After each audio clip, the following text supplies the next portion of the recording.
Hi, I'm Liav from Option Samurai, and today I'm showing you one of my favorite tools, our Google Sheets add-in. We built this tool for our most advanced users, those who'd rather work in a spreadsheet than a screener.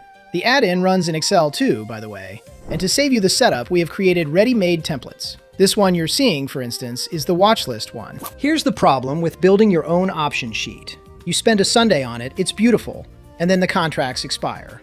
Now every strike in it is wrong, and you're rebuilding it instead of trading. So look at row 2, delta, 25. Days to expiration, more than 29. That's a configuration that will give you different results as time goes by. Because I'm not asking the sheet for a specific contract. I'm describing the contract I want, and it has to work in August, February, November, anytime. We call this concept a floating formula. The main strength of this floating formula concept is that you create it once and use it for years, which means adding to it costs you nothing.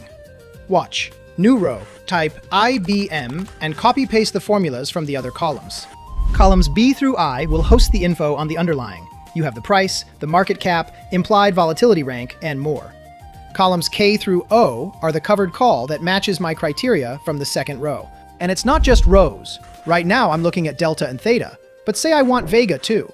You have this cool thing on the right called Formula Builder. Just go to the Option tab, search Vega, and you will see its tag. Now create a new column by using the same formula format and use Vega instead. There are dozens of data points in there, so this template isn't the finished thing. It's the starting point for whatever your options routine actually looks like. Grab the Google Sheets template or the Excel version and try the add-in free for 2 weeks. I'll see you on Option Samurai.